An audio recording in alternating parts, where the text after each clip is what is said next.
Frankenstein, Volume 1, Chapter 6.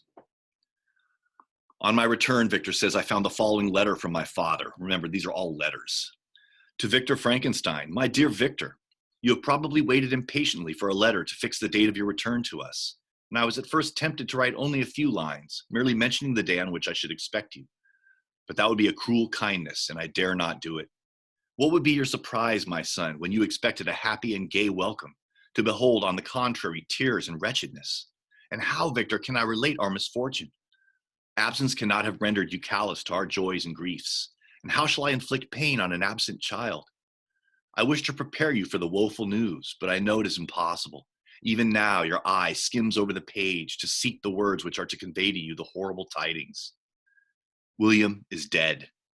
That sweet child whose smiles delighted and warmed my heart, who was so gentle yet so gay, Victor, he's murdered. So Victor's cute little younger brother's murdered. I will not attempt to console you, but will simply relate the circumstances of the transaction. Last Thursday, I, my niece, and your two brothers went to walk in Plain Palais. The evening was warm and serene, and we prolonged our walk farther than usual.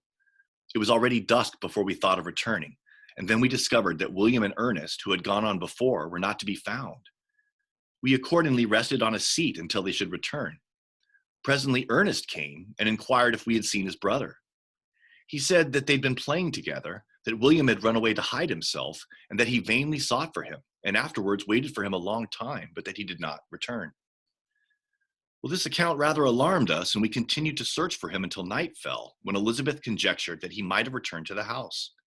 He was not there. We returned again with torches, for I could not rest when I thought that my sweet boy had lost himself and was exposed to all the damps and dews of night. Elizabeth also suffered extreme anguish. About 5 a.m, I discovered my lovely boy, whom the night before I had seen blooming and active in health, stretched on the grass, livid and motionless. The print of the murderer's finger was on his neck, so he broke his little neck, whoever this murderer was. He was conveyed home, and the anguish that was visible in my countenance betrayed the secret to Elizabeth. She was very earnest to see the corpse. At first I attempted to prevent her, but she persisted, and entering the room where it lay, hastily examined the neck of the victim, and clasping her hands exclaimed, "Oh God, I've murdered my darling infant." She fainted and was restored with extreme difficulty. When she again lived, it was only to weep and sigh. She told me that that same evening, William had teased her to let him wear a very valuable miniature that she possessed of your mother. Think of it like a necklace or a locket with a picture of Mom inside. This picture is gone and was doubtless the temptation which urged the murderer to the deed. I guess it was maybe a gold locket, right? We have no trace of him at present, although our exertions to discover him are unremitted. Oh, this picture is gone and was doubtless the temptation which urged the murderer. We have no trace of this murderer, although our exertions to discover him are unremitted, but they will not restore my beloved William. Come, dearest Victor, you alone can console Elizabeth. She weeps continually and accuses herself unjustly as the cause of his death. Her words pierce my heart. We are all unhappy, but will not that be an additional motive for you, my son, to return and be our comforter? Your dear mother, alas, Victor, I now say thank God she did not live to witness the cruel, miserable death of her youngest darling. Come, Victor, not brooding thoughts of vengeance against the assassin, but with feelings of peace and gentleness that will heal instead of festering the wounds of our minds. Enter the house of mourning, my friend, but with kindness and affection for those who love you, and not with hatred for your enemies.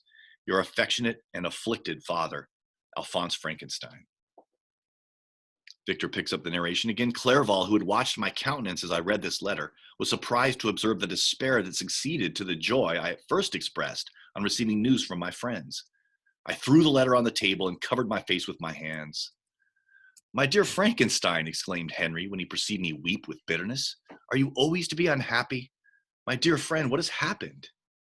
I motioned to him to take up the letter, while he walked up and down the room in the extremest agitation. Tears also gushed from the eyes of Clerval as he read the account of my misfortune. "I can offer you no consolation, my friend," said he. "Your disaster is irreparable. What do you intend to do?" "To go instantly to Geneva," Victor says. "Come with me, Henry, to order the horses." During our walk, Clerval endeavored to raise my spirits. He did not do this by common topics of consolation, but by exhibiting the truest sympathy. "Poor William," said he, "that dear child, He now sleeps with his angel mother. His friends mourn and weep, but he is at rest. He does not now feel the murderer's grasp. A sod covers his gentle form, and he knows no pain. He can no longer be a fit subject for pity. The survivors are the greatest sufferers, and for them, time is the only consolation. Those maxims of the Stoics, that death was no evil, and that the mind of man ought to be superior to despair on the eternal absence of a beloved subject, ought not to be urged. Even Cato wept over the dead body of his brother. Clerval spoke thus as we hurried through the streets. The words impressed themselves on my mind, and I remembered them afterwards in solitude. But now, as soon as the horses arrived, I hurried into a cabriolet and bade farewell to my friend. My journey was very melancholy.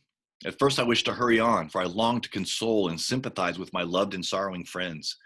But when I drew near my native town, I slackened my progress. I could hardly sustain the multitude of feelings that crowded into my mind. I passed through scenes familiar to my youth, but which I had not seen for nearly 6 years. How altered everything might be during that time. One sudden and desolating change had taken place, but 1,000 little circumstances might have by degrees worked other alterations, which, although they were done more tranquilly, might not be the less decisive. Fear overcame me. I dared not advance, dreading 1,000 nameless evils that made me tremble, although I was unable to define them. I remained 2 days at Lausanne in this painful state of mind. I contemplated the lake.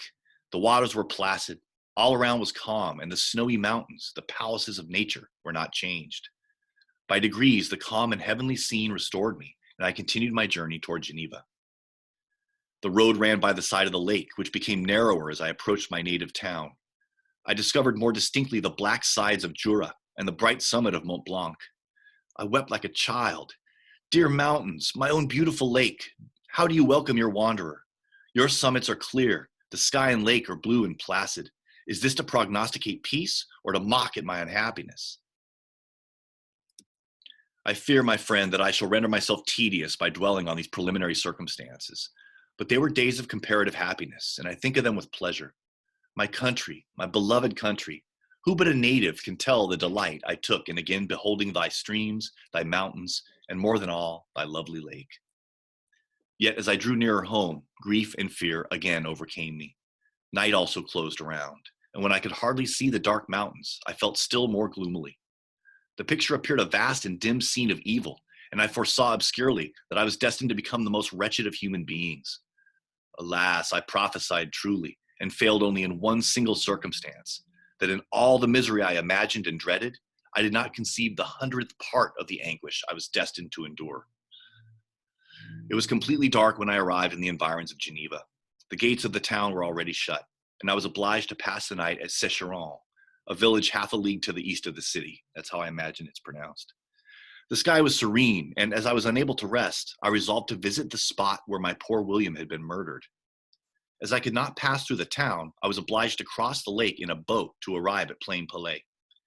During this short voyage, I saw the lightnings playing on the summit of Mont Blanc in the most beautiful figures.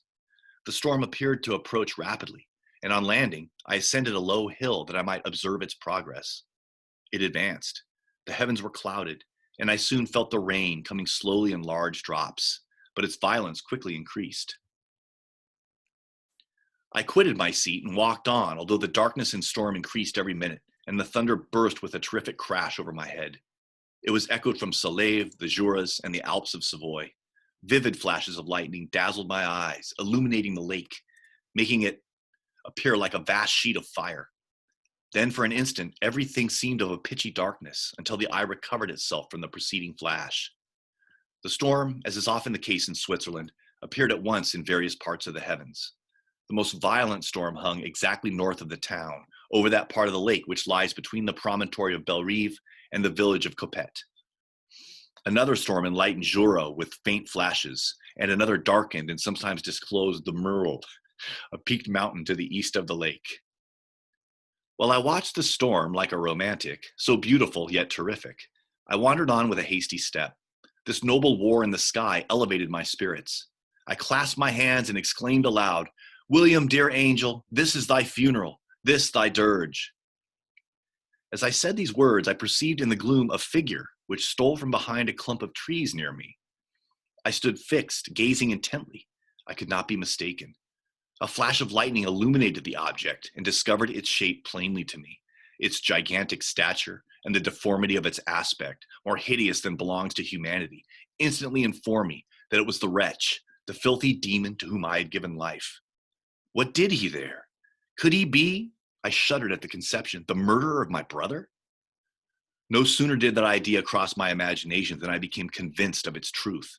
My teeth chattered, and I was forced to lean against a tree for support. The figure passed me quickly, and I lost it in the gloom. Nothing in human shape could have destroyed that fair child. He was the murderer. I could not doubt it. The mere presence of the idea was an irresistible proof of the fact. I thought of pursuing the devil, but it would have been in vain, for another flash discovered him to me hanging among the rocks of the nearly perpendicular ascent of Mont Salève, a hill that bounds Plain Palais on the south.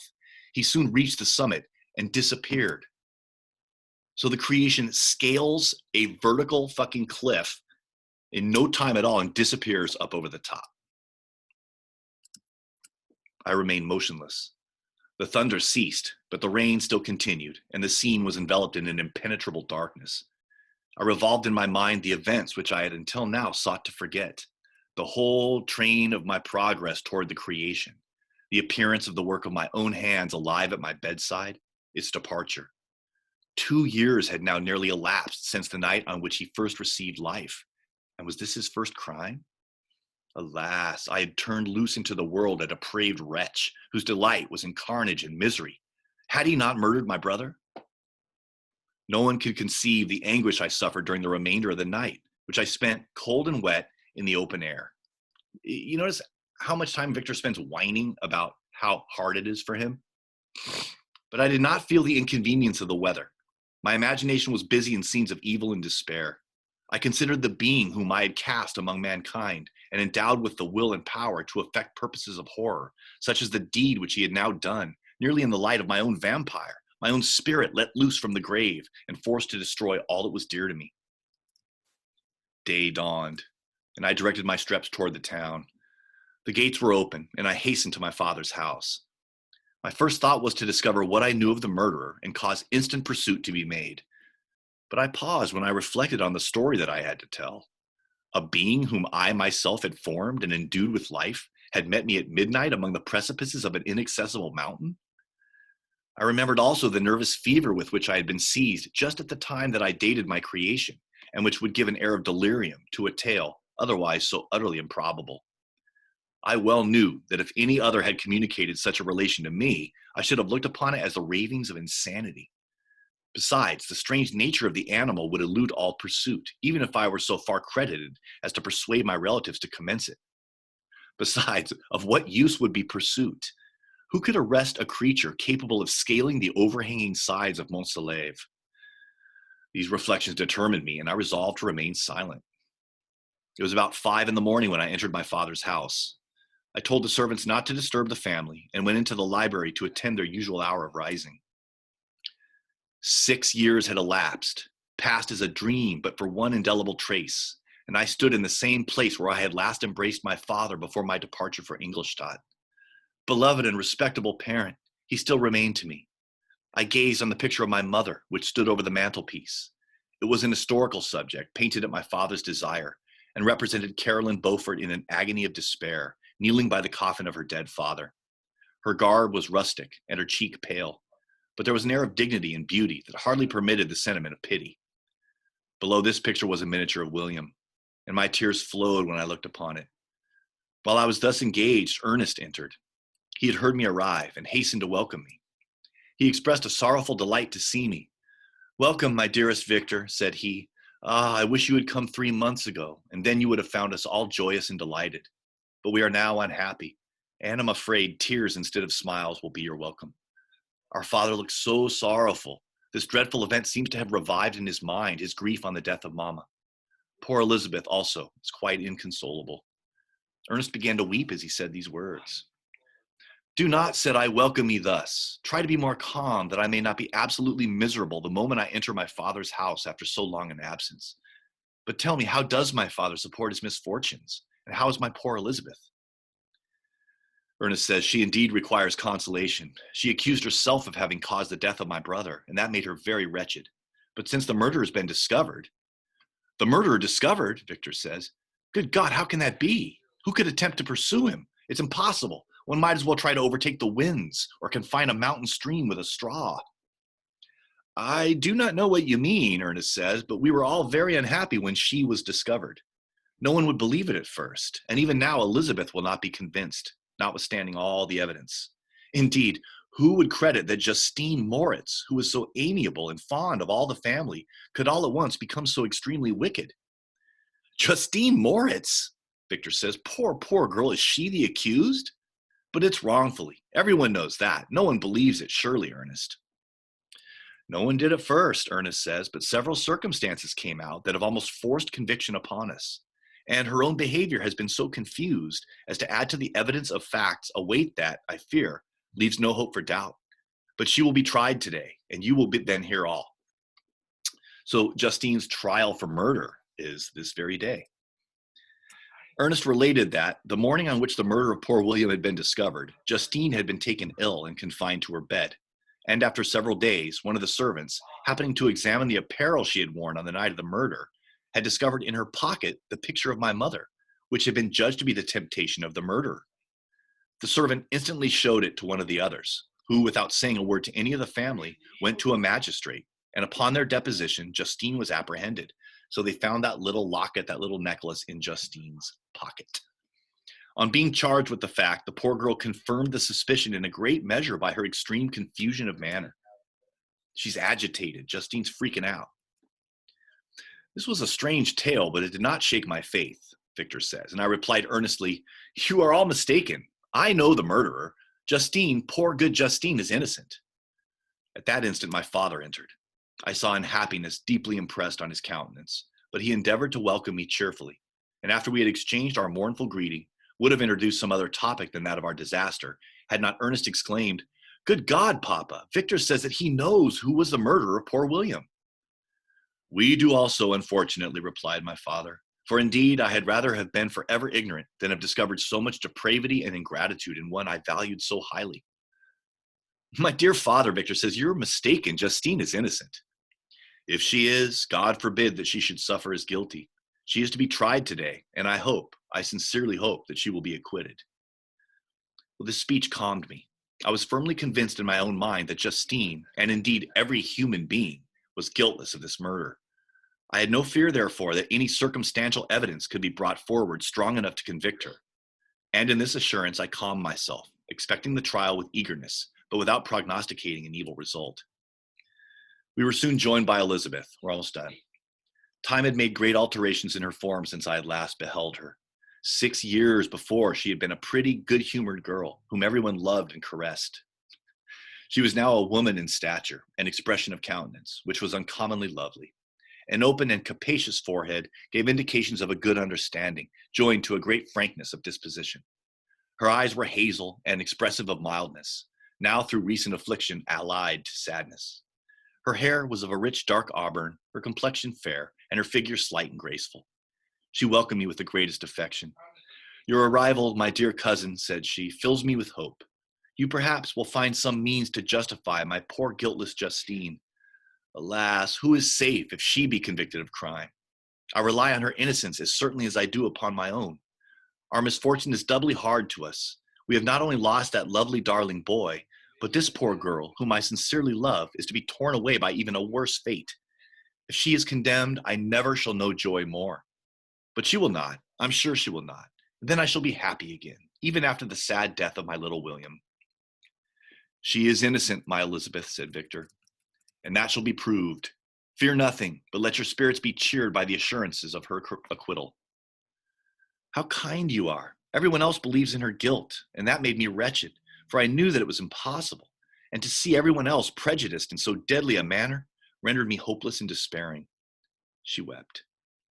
Sweet niece, said my father, dry your tears. If she is, as you believe, innocent, rely on the justice of our judges and the activity with which I shall prevent the slightest shadow of partiality. Let's put our faith in the human courts. The human courts will give us justice, right? Okay, chapter 6. All right. So chapter 7 here, that's what I want you guys to read. We'll call it the trial of Justine. You guys will notice some legal terminology in there. We're the Law Academy, right? So we're going to plumb some insights of judicial process out of this chapter. And you guys will answer a few questions. I think 6 questions, about a paragraph each response. All right. So let me wrap things up here.